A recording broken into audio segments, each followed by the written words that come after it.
Loud and Quiet presents Midnight Chats.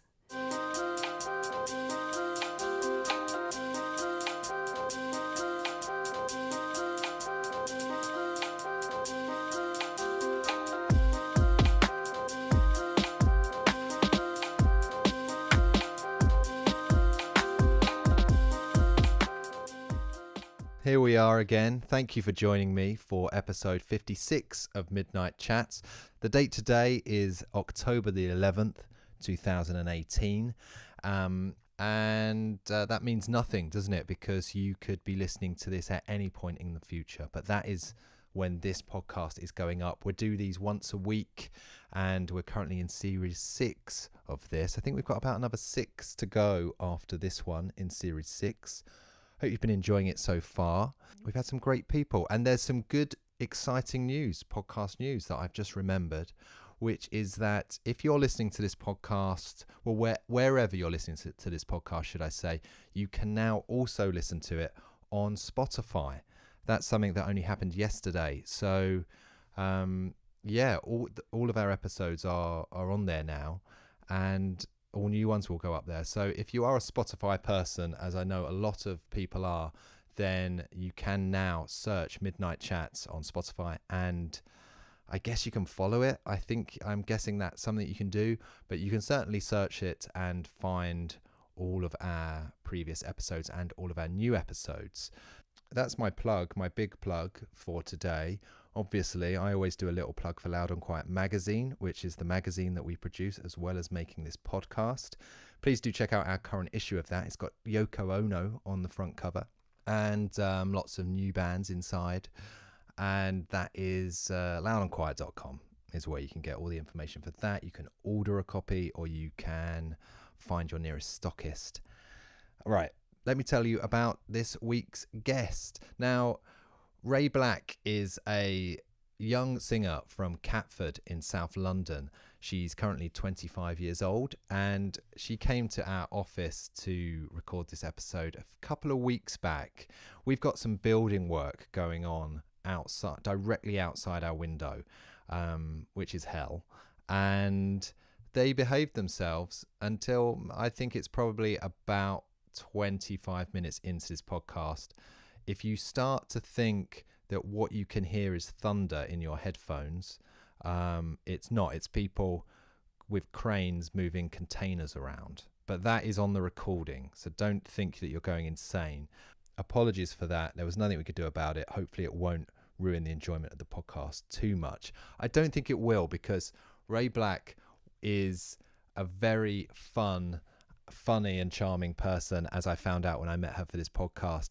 We don't tend to do many edits on these conversations, as you probably realized, but we do generally have to clear up a few bits, and we normally maybe cut it down a little bit here and there, and we tidy it up. This podcast I have not edited at all. What you will hear is exactly as it was, and that's the first time that's happened, and it's because essentially Ray is just a good talker. She's very good at it, and I had a really good time talking to her. She went to the same university as me, and we do get stuck on that point a little bit, maybe because I'm a bit too keen to reminisce about my university days. But it was at Brunel University where she recorded her first mixtape. It was a mini album called Dirt. You can check out both of these records still, obviously. And from Dirt, she was the first artist to win the BBC Sound of poll as an unsigned artist. She didn't have a record deal. She didn't have any money behind her pushing her, or big budgets, and she still managed to win that poll at the beginning of 2017. As I say, I really enjoyed recording this episode, so please do enjoy it, and thanks to Ray for coming by the office. And hey, if you love Spotify and you can't get enough of that app in your life, then we are on there now. So basically, we don't care where you listen to this podcast, but if it makes it easier for you because it's on Spotify, then that's nothing but a good thing. Please do check back next week. We will be here again next Thursday at midnight. It's completely irrelevant because you can listen to it at any point afterwards, but hey, it's called Midnight Chat, so we have to make something of this. Enjoy this chat. Thank you very much for listening. Until next time, here we go.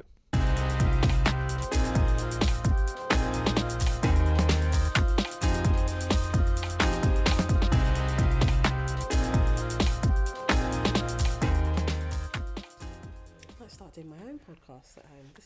Yeah. Looks fairly simple. It's a pretty simple thing. Jessie Ware's got a good one where she cooks a meal with her mum for someone. Yeah, I've heard of that one, yeah. I wish I'd come up with that idea. That is very cool. That's kind of the idea. I want to go on. That's the one you should be going on. Because then you get a free to eat. Get a free meal out of it. Yeah. And here, we don't even have hot chocolate for you. I know, disappointing. It's what kind of place is this? It's not great, is it? It's not great. How are you doing? How's things going? Good. Exciting really time. Good. Mm-hmm. New music. Releasing, yeah. The first thing I wanted to talk to you about, though, was we went to the same university. Yeah, Shane told me. Yeah. I only found this out yesterday. Okay. Were you doing your Googles? I was doing my Googles. And I got quite excited because no one ever went to my university. Yeah. It's very rare you meet someone that went to Brunel University. Do you think? Or do you meet people? Alumni? If I don't meet people who have been there, then I meet people that know somebody who have gone there. Like, oh, yeah, my friend, my cousin, my... Oh, right. So I'm like, oh, okay, it's just basic. Cool. Okay, right, fair enough. Did you... what campus were you? Were you in the Uxbridge campus? Yes. Yeah, me too. What, is there another one? There's another one. Where? There's a pretty one, right? And I found this out in my third year or something when I went to DJ at the other campus. Okay. And it's in Osterley, which is basically, it's kind of Surrey. Okay. It's near. It's really like their campus is like got all the beauty, and our campus just got concrete. Pure concrete. So what's there? They've got this massive running track. It's like an old building, and it looks like a red brick uni, like somewhere. Okay. It's just like the nice one. It's not the 70s one. Right. Yeah. We should explain to anyone. One is very 70s. Yeah, it is, isn't it? We should probably explain to anyone listening that doesn't know Uxbridge, Brunel University. How would you explain our campus? Basic. Like, this is literally just not... There's nothing to it. It's not like the building doesn't look exciting. Do you know what? Actually, it looks like offices. You could just be like, oh, some offices there. Yeah. It doesn't really look like a uni campus. There's just loads of walking space, some statues, oddly placed. Yeah. It's where they filmed A Clockwork Orange. Okay. Have you seen that film? No. It's like a Stanley Kubrick film from the 70s. Mm-hmm. It's pretty fucked up, but it's what they thought the future was going to look like in the 70s. Yeah. And I think the scenes they filmed at our university are the scenes where he's in a mental institution or prison. Accurate. Yeah. Very accurate. So that will give listeners a good indication of what it was like to go to. Definitely felt like prison sometimes. Yeah. Were you in the posh halls? There's 10 years between us, so it might have changed lots by the time you were there. But were you in the what halls of residence were you in? I was in the shit place. Can I say shit on this podcast? Yeah. I was in the shit place. I was at Mill Hall, I think. That was my one. Mill Hall. Yeah. Dirty. Like, Mill Hall is actually disgusting. See, the thing is, I was about to say to you, I was in the posh ones. I was in Mill Hall. No. When I was there, that was like everyone was trying to escape Mill Hall to go to somewhere called Galbraith. Oh, they didn't have that. That was the posh one. Okay. Everyone was trying to escape. Like, I kept trying to ask to get moved. You just make up some sort of thing like, oh, my drain's blocked, blah, blah. We think there's a murderer in here. Like, anything. Just make up anything to try and get out. It just wouldn't work. Yeah, no, even the murderer, they'd be like, no. Like, nothing. Oh, maybe it must have changed a lot. When I was there, Mill Hall was, it was the posh one because we had our own bathrooms. Right. And some of them, this is showing my age, some of them, they didn't, you had to share a bathroom with like 5 other people. Ugh. And a friend of mine who went to my school and he came to the uni at the same time as me, he was in one over the other side of the campus. And it was his block where they filmed the prison scenes for Clockwork Orange. And that was where he had been dumped. So I felt quite lucky. But by I'm guessing it's changed. Have you been back since? No, I haven't, I haven't. But I can't imagine sharing a bathroom with 5 other people. I saw that on the application. I was just like, who's doing this? Like, who's picking this one to share with like 5 disgusting, horny 18-year-olds. Yeah. Like. Gross. Yeah. Really gross. Did you enjoy it though? How was your uni experience? Mine was really average. Yeah. Like, so average. I feel like everyone's got stories, particularly of their first year of like getting drunk, catching first year flu or whatever they call it, freshers flu. See, I don't even know what it's called. And just like their wild experiences. And mine was so dry because I foolishly got a boyfriend before I started uni, and he just had me on lockdown. Like, I wasn't going to any part. Like, I didn't make friends. I wasn't going anywhere. Yeah. So did you spend a lot of your weekends back, like away from campus? No, so and I'm really still angry about this. He would spend every day at my uni. No. Like, he would come and stay at my halls. He was that guy? Are you still with this guy? No, Okay. no. But he would come and stay at my halls. So the thing is, like, I asked several times, like, can I just get a bit of space? Like, I'm new, I'm not making any friends, blah, blah, blah. And he would either, like, break down into tears. Oh, no. Or make up some ludicrous story. The worst of them being when I said, okay, I've had enough, like, we need to break up. Because, like, I'm very much my own person and you're just intruding in my space. And he made up that his friend had cancer. Oh, my God. So I couldn't break up with him. When did you find out he'd made this up? Only a year later. No. I only found out a year later. So you stayed with him for a year? Clearly, I was a much nicer person back then. No, like, I felt so bad. I felt like such a horrible person. So I had to stay with him. And then eventually I just kind of got comfortable with it. But, like, that was the worst mistake ever until... So I asked him, like, hold on. What about your friend that you said, like, lived in Manchester? And he was like, what? It's like the one with cancer. And he was like, oh, yeah, he's good. Like, oh, so the cancer just disappeared. Oh, no. Is that how cancer works? Like, yeah. Oh, wow. Yeah. So that was the final straw where you like, you've got to go now. Yeah, This I is think, the end. like, 2 months after that, we broke up. Wait, you still gave him 2 months? I was comfortable, okay? I was comfortable. You were like, this isn't ideal, but I mean, it's easy. It's easy, like, I'm getting dinners, you know, I'm getting looked after. He's not that bad. Oh, that's such a shame. So I know there were a few people, like, there's always someone who's got a boyfriend who comes Yeah. and stays. Yeah. And it's hard to, like, become, that person does end up not being as, like, part of the gang as much, right? Which is weird, which is a shame. Like, Yeah. did you get to enjoy any of it? Yeah, a bit. Like, eventually I made some friends, but I think actually it was a gift that I had a boyfriend at the time who was taking up space because they turned out to be dickheads. Like, I'm very much a girl's girl. Yeah. So I've got a very tight, like, friendship group with girls. But they were like those girls that people talk about, like mean girls, like they all chat shit about each other and they're jealous of each other and this person wants to have this person's boyfriend. So I just got out of that group quite quickly after anyway.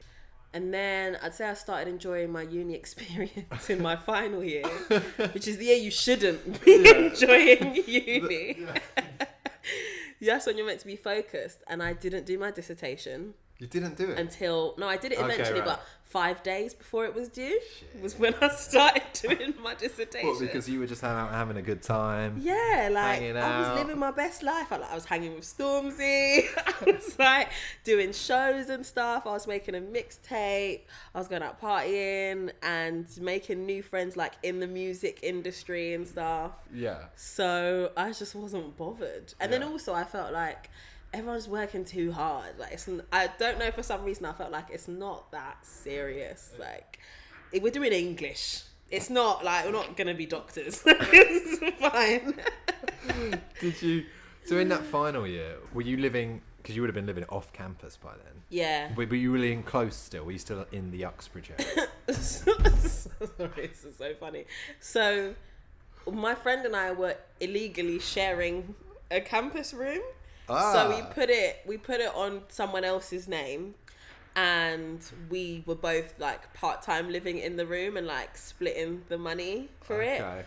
So yeah, that was like the chill room. Like, oh yeah, if you want to hang, if you want to sleep there, if you want to bring a boy over, whatever. Like, that was our spot. Yeah. Okay.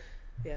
I feel like it's been quite good, your uni experience. I don't think you missed, having been to that university, I don't think you missed that, I didn't miss that much. I mean, I did have a good time, but as we say, there was so much concrete knocking about. It was quite an oppressive place to Yeah. be. You were studying English, English literature. Had you always been a big reader ever since you were like a small kid? Yeah. Until I started uni, then I hated it. Because then it became a chore.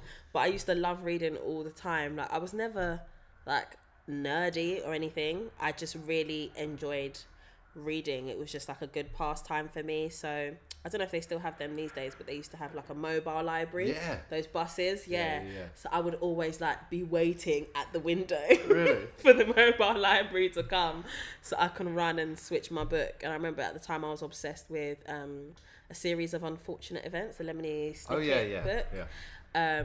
So I was just like waiting for the next one, like ready to switch it up. So yeah, I just loved reading. Who are your favourite writers? Do they change over time, or do you... Yeah, I don't know. They change over time. I've never like followed an author, like read all of their books or anything.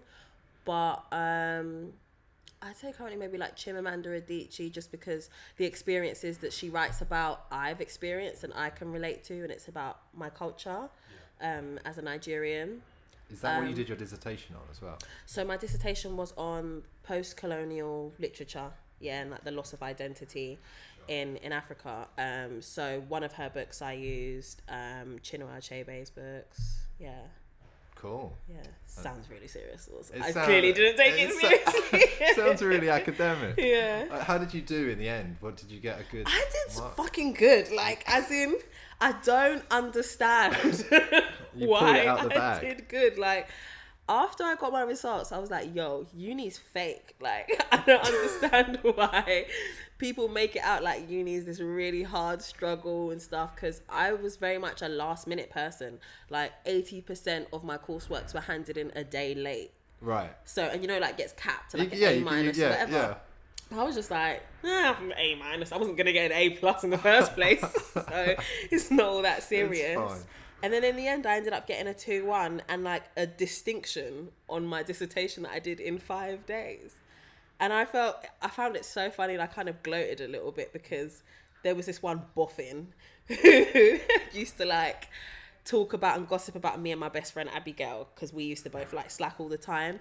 And she like gave us a proper telling off, because we went to see Beyonce on the day our coursework was due.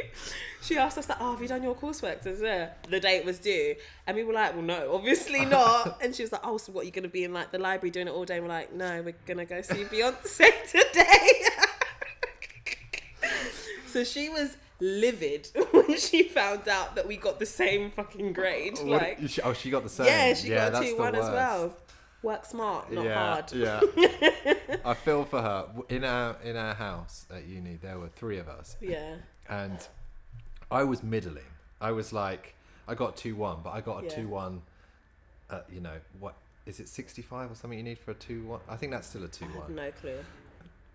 One of my friends worked madly for a first. He was 1% in a 2-1, and my other friend slept in his shoes. He was one of those guys. He couldn't be bothered to get undressed to get into bed.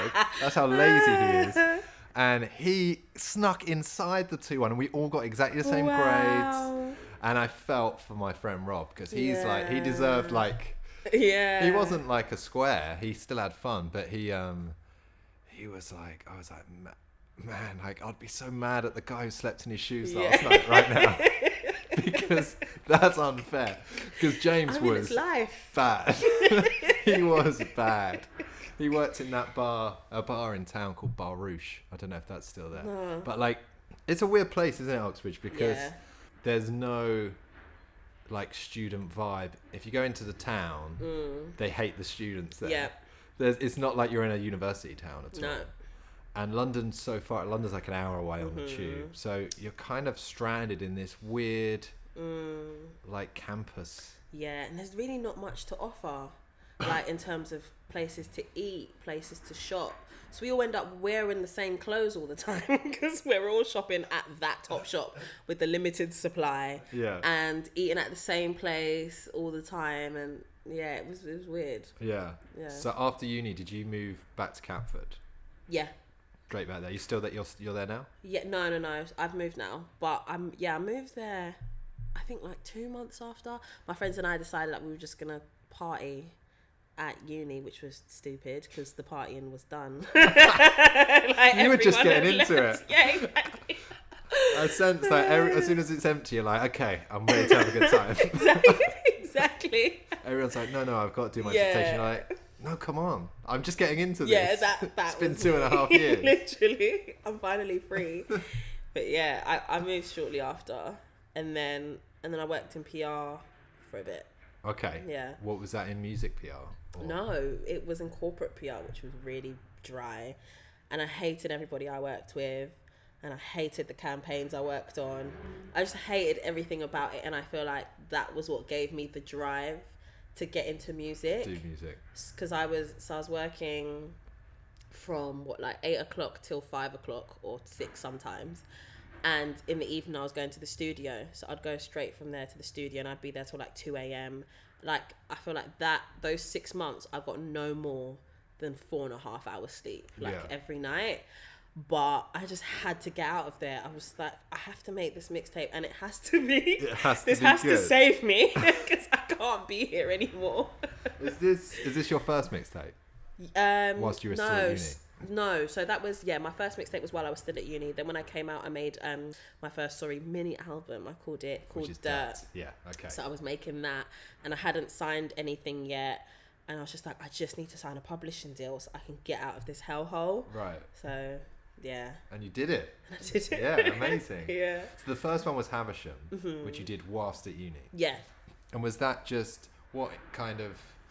Had you ever thought about, because you love books and novels, had you ever thought you were going to be a novelist or a writer? Or when did you think, I'm going to make music now? I think I had always been making music from when I was really young. So I always knew I wanted to be a singer and songwriter. I considered being a novelist, but I just don't have the attention span. I can't be dedicated to something like that for so long. And I feel like writing a book is really hard. Yeah. It's not easy. It's entertaining when you read it, but I realised very quickly, because once I was like, I'm going to start writing a book. I can do this. Wrote the first bit and then I was like, fuck. Where does it go from here? What's the rest? How do I write 24 more chapters and the rest of this chapter? It was too much. So I never thought I'd do that. I did think that I would do journalism. I thought maybe I could be a music journalist. Okay. Yeah. My wife's a massive book. She loves books. Yeah. Big reader. She's an academic, but when she was younger, when she was a kid, she'd try to write books and she'd get bored instantly and think, oh shit, where's this going? So she'd just kill everyone in the book. Everyone would die. Everyone dies at the same time. Yeah, everyone just dies, and then that's the end of the book. But the book's 3 pages long. Yeah. And it's that started off really. It starts off with all these great intentions, and it's beautifully descriptive. It's oh, this kid's really got something, and then they all die in a car crash, and it's. I mean, give us some credit. It's a short story. It's a short story. It kind of counts. Cool. So when you started making your Havisham, were you just doing that in your Mill Hall your dorm room? Yeah, for the most part I was writing it in my halls, to the nuisance of my housemates who would just be like, can you stop singing at 2 a.m? I was writing it there and then recording it, luckily not far actually, in Wembley. So I met Stormzy I think the year before. So where did you meet him? At a a local talent show. So my best friend, the one that I met at uni, when she found out I could sing, she was like, oh my god, there's stuff going on in my end. She was from Croydon. She was like, you have to start coming with me. So she took me to this local talent show thing, and I think Stormzy was judging that year, and that was one of her close friends. So she introduced us, and we just knew each other from there. Did you win the show? Did you enter the show? I did enter. You entered, okay. I did enter. Did I win? I didn't I entered for an open mic section of it. So I wasn't in the competition. Okay. It's an open mic type of bit. Anyone here want to sing? That kind of vibe. And then he was making his first EP at the time, Dreamer's Disease, and I asked him like, where are you recording?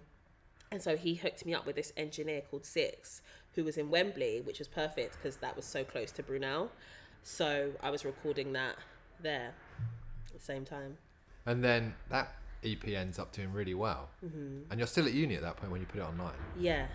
And what was that like? What was the initial reaction like? Did it instantly just go? You know, it felt it wasn't instant, but it felt instant. So like obviously in the first like 2 weeks, 3 weeks, I was just getting like a couple hundred listens, which to me was amazing. Yeah. Like, oh my god, 200 people have listened to my song. Like, You that's sure it wasn't you refreshing the song, was it? Possibly. I was just like, wait, I don't even know 200 people though, so they're not even just my friends. Yeah. So that just really gassed me, and then bit by bit it just started growing because I started like hanging out in certain groups that I like. So people I was listening to on SoundCloud, I noticed that they were doing the same shows like in Hoxton or Shoreditch, and these like underground venues, mostly at like birthdays. There was this place called Soulful Sundays or something at Box Park in Shoreditch. So I just kind of started going there and meeting people and telling them like, oh yeah, I sing, like here's my link, listen to my songs, or like sending it to people at magazines and stuff and being like, oh, like please write about my song if you like it. And then like it started getting attention. So it was really quite organic, I'd say. Did you have any help with that? Did you have like someone managing you, or even a mate helping out, or was it just you? No, just well, in terms of the creation, all of my friends like helped with that, as in as soon as I said like I want to be a singer and I sent them one of my songs, they were like, oh my god, you're gonna blow, like, you know, friends just gassing each other up, you're gonna blow. So they all put money together and like help pay for some of my studio time and help pay for me to do a shoot to get my cover art, and the person who made that and yeah, was just really supportful and came to all of my shows. God, that's good. My friends don't do that. I don't think my friends have even read my magazine once. We made 128. Get some new friends, man. Jesus, I need your friends. Yeah, Can you introduce me to some? We're full. We don't have any more space. That's amazing though that they do that for you just on just to support you. Yeah. Like, that's quite an amazing thing. Yeah, no, they're amazing. Wow. So then it kind of takes off. Then it takes off. Then you get your job in. So this PR job, whereabouts was that in the centre of town? That was in Holborn. Are you allowed to say anything about the brands that you're working on or anything, or is that? I was working on like Volkswagen. Sorry, Volkswagen. Okay. Like big brands, like soap brands. How do you PR a soap brand? Honestly, how do you get people to write about soap? Do you know, I learned a lot while I was there. I realized everything is fake. Like everything you read in the news and all of that, like it's all fake. Because so basically how you get press for a soap brand would be, we'd get some random scientist somewhere, some universities looking for a quick buck, and get them to do some research about how I don't know, like if you wash your clothes with a particular type of soap, then you're less likely to have cancer. Like something that ridiculous, you know what I mean? Right, yeah. Like, oh, the pearls or the granules in this thing is actually bad for you because it means more children will get chicken pox or whatever if you use this to wash your children's clothes. So we'd get them to do that. Then we would basically sell that piece of material or try and get that out to newspapers and say, you know, this is the new discovery we've made, because that sounds like a big headline, like papers so and love so that shit. like so and so causes cancer. Do you know what I mean? And then they'll slide in the brand that we're trying to sell to be like, so and so brand actually doesn't cause cancer, and that's how you do PR for stuff like that, and then people will end up buying that like idiots. That's nuts. Has that having worked on that, has it made you, when you read the newspaper or see news stories like that, has it made you just think, I don't believe in it, like this is all Yeah. bullshit, I know exactly how this works, I know why they're saying this, 100%. and it's just nonsense. 100%. Like a little while ago, there was this thing about bottles not using the same bottle for too long. Oh, like with water and stuff. Yeah, like water bottles. Don't use the same bottle for too long because it builds up too much bacteria and you'll get sick and stuff like that. And I was like, they're just trying to sell more bottles of water. Like, they just want you to buy a new one. They've realised, oh, people are just refilling the Evian with tap water. No, let's tell them to buy more. Like, that's what I felt anyway. Yeah, it's true. Yeah. But so many people... fall for that. Maybe everyone needs to go and work in PR for yeah. How long were you there for? 6 months or 7 months. Okay. Long enough. Yeah. And then you were out. And then I was gone. So after that, so you did make Dirt, and then is that when you left? Did you leave? Off the back of that, is that what enabled you to leave that job, or did you just have enough and just think, I've got to get out of here, and then I'll work it out when I get out? No, so Dirt actually didn't come out until the year after I left. So I think that was that was 2015 when I was there, and I was in the process of making Dirt, and then I signed a publishing deal before Christmas, so in December. And once I knew like it was in the works, I was basically like, deuces, motherfuckers. Like, I am out. My lawyer's handling this, so it's really happening. This isn't, because it was like, we're talking about it for a while.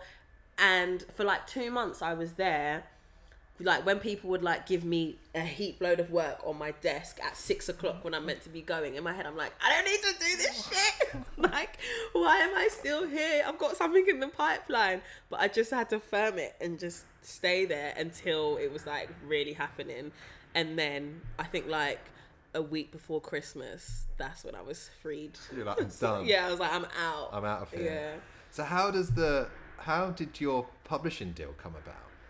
Did you have a manager by then? By then I had a manager.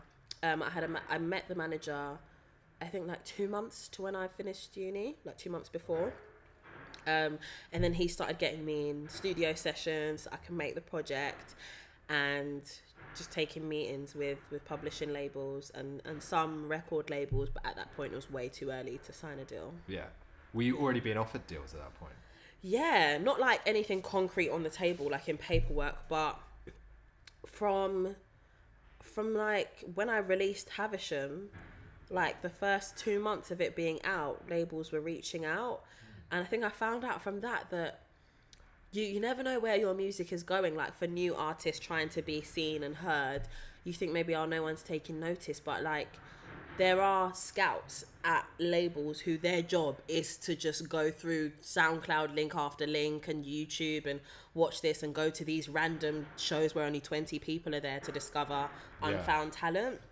So from really early on, labels were reaching out.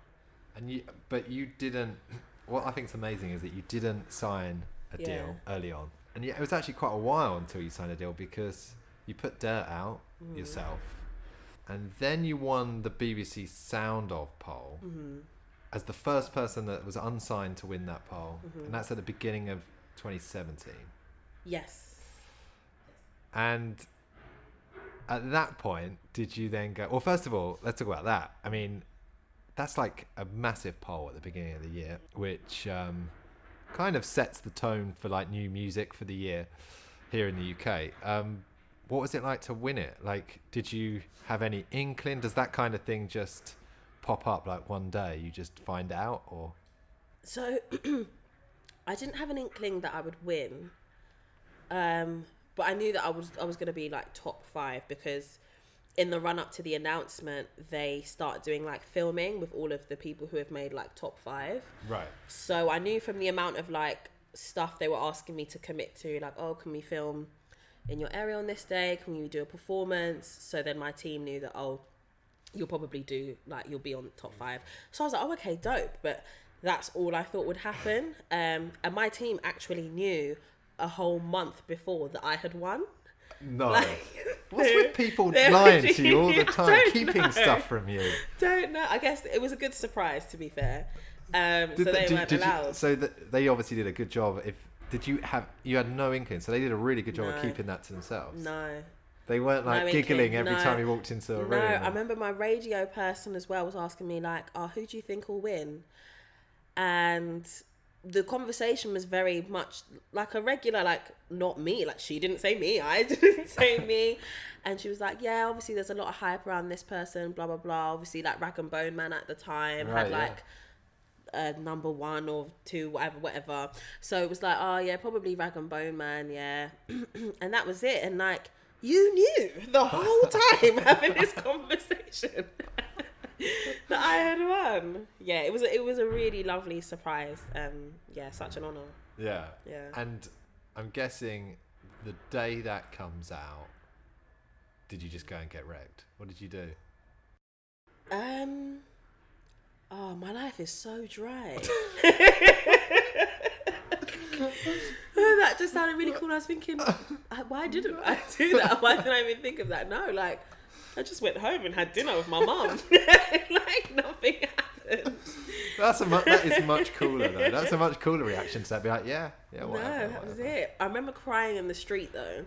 What, when you found out? Yeah, so like, when I found out, I was just really overwhelmed and it didn't really sink in. And I was like, wait, what? And I think it was, I can't remember his name, but like one of the big presenters at like BBC News with this massive like TV camera. So I was trying to keep it together. Like, I'm not going to cry on the news. Like, me hold it down. And then when I got out, I phoned my mum and I had told her about the whole process and everything was going on. She's like, oh, okay, cool.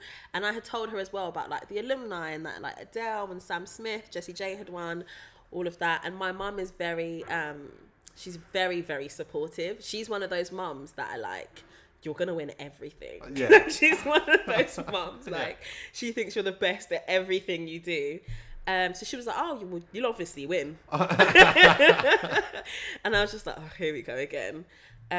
So when I got out and I called her and I told her I'd won, she was laughing at me being so emotional because I was like crying and I was like, I just can't believe it. Like, this is insane.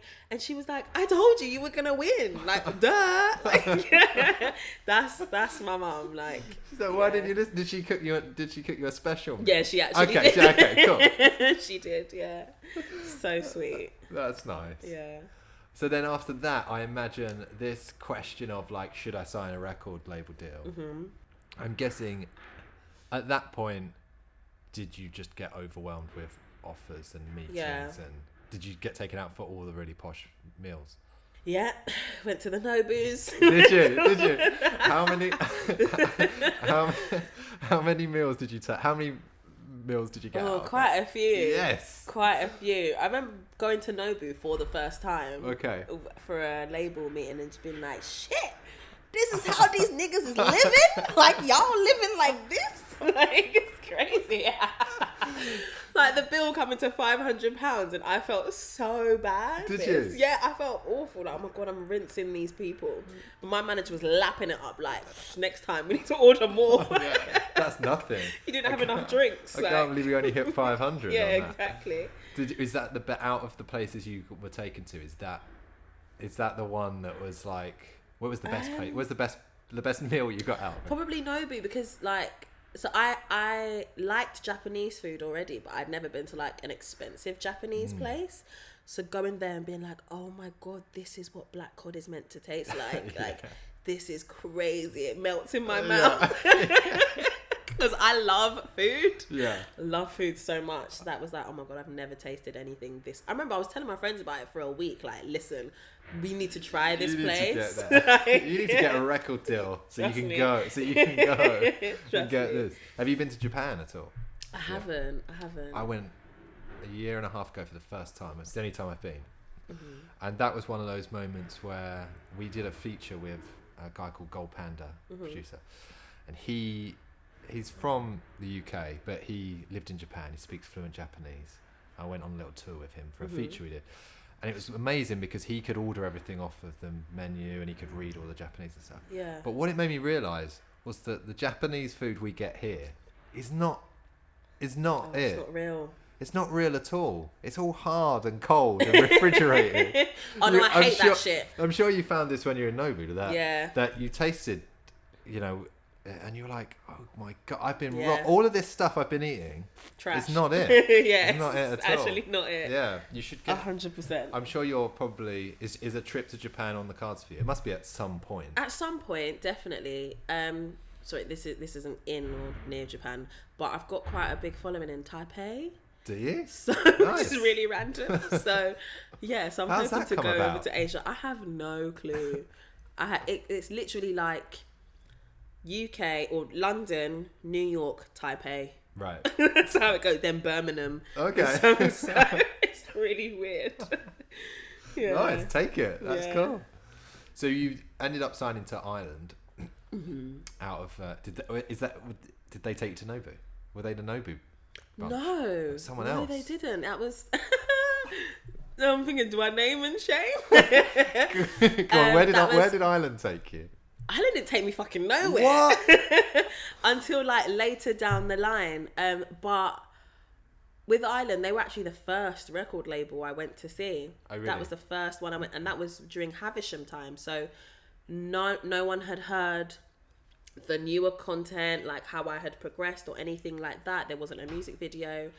And Darkus, the president, actually gave me like 15k, like no strings attached, to get things started for myself. Wow. He was just like, I really see potential in this, and obviously I know you won't want to sign a record deal right now, but I just want to show you how committed I am, and here's some money, make your first music video, get some PR, get things off the ground for yourself. And he actually left me alone. Most of the times, you'd think you owe them something, but he actually left me alone. Did to you do ever my own felt thing. that you owed them anything? Cause You know what? to be given No. 15 grand and been told that's yours, Yeah. you don't have to ever call me again if you don't want to. Yeah. I'd be like, what's this guy's Yeah. game? Exactly. What's the catch here? It's gonna come like debt collector in 5 years. No, he didn't make me feel like that. But anytime I would see him, he would always say, when you're ready to sign, please come to me first. When you're ready, just come to me first. That's all I ask for. Just let's have a chat. And I came back to him and I did the rounds and I went to different places and ended up at the first place. Yes, Yeah. that is a 15 grand well spent, Yeah. isn't it? What a great, like a really, Yeah. He knows what he's doing, this guy. He does know what he's doing. I remember when I signed, he clutched the contract and he was like, I won! I beat them all! It's very competitive. He's a very competitive guy. He's a guy you want on your side, Yeah. for sure. So, your debut album, is that going to come out this year? We're allowed to talk about that at all? Yeah, Is that- so it's not going to come out this year. This year I'm releasing what I'm calling a project, just because I don't want to... first of all, it's only 8 songs. Yeah. So for me, that's not like an album. And also I feel like I've progressed so much from these songs, because last year, when I was meant to put out this project, there was just a lot of stuff going on behind the scenes. Like, I changed management. I went through a really rough time personally. I was on the road a lot. And I always believe in God, so I believe in God's plan. So I think it just wasn't the right time. So these songs I've actually lived with for quite a while. And now, as an artist, I've progressed a lot from these songs. So I felt like, I could just add a few more new songs to it and chuck it out and be like, here's the album. But this isn't who I want to show myself as like a debut album. So I'm kind of just calling it a project. I know some people will listen to it maybe and call it an album, because for them it feels like that. Yeah. Which makes me happy, because I always feel like even if it's an EP, you should always be trying to put out album worthy music. Yeah. Pardon me. But it's a project, and then album will come next year. Nice. Yeah. Feeling good about it all? Everything Yeah. seems to be going well. Yeah, I'm feeling very good. I'm feeling really positive. And I think it's just because I've got a bit more of my self-confidence back. Yeah. Last year, winning the sound poll, as amazing as it was, it really knocked my confidence. Did it? Yeah, I think With it the had pressure opposite. of like, what do I do now? Then I need to Yeah. live up to the fact that people are saying I'm the next big thing. Yeah, exactly that. And it just started to make me question, like, am I actually that good? Have I tricked these people? Like, for legit, for a long time, I was like, they're going to realise I'm a fraud. Like, and they've given me this thing and I don't deserve it. And I'm actually not that good. And I just, for a long time, just had this self-doubt and just felt like I'm not good enough. And I felt like every show I was doing, because I knew that people like in the industry and stuff were coming to see me to be like, who is this sound poll winner? I felt like it was always a test, like I'm being tested and I have to live up to this expectation. And it was just a lot of pressure, and I just didn't believe in myself anymore.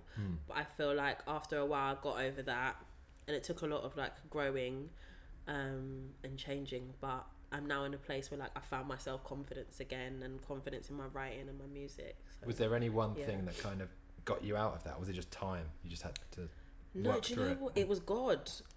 For a lot of people, they can't relate to that because they're not religious. But I really feel like I was brought back to a great place because I was just praying a lot. I did a fast, so like for a week I wasn't eating until like 6 p.m. and then I was praying every 3 hours, and I just felt such a huge change in myself and my way of thinking. I think for some people who maybe don't believe in that, they'll see that as more of like meditation. But yeah, it just changed me as a person. Like I was just a lot more like lighter, happier, more myself. Whereas before I was like really grumpy and I used to be really negative about everything. And being a positive person before, it was just such a shift, and being able to go back to that person where like I can now enjoy my job again was just really amazing. Like I just put it down to that. Yeah. And what did you spend the 15 grand on?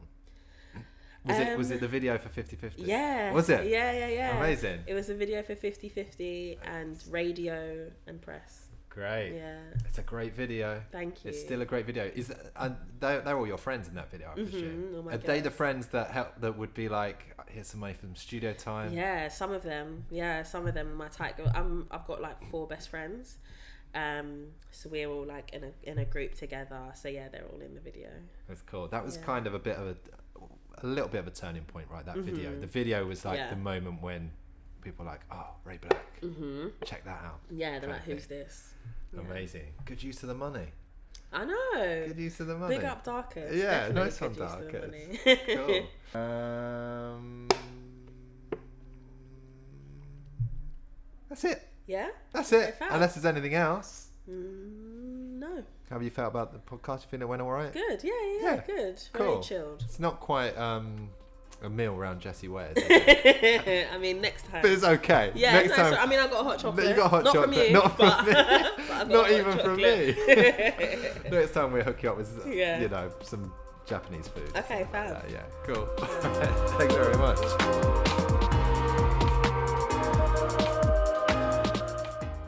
Midnight Chats is a loud and quiet podcast. Music courtesy of Gold Panda. Search Midnight Chats on iTunes for more episodes and to subscribe. For more information, visit loudandquiet.com.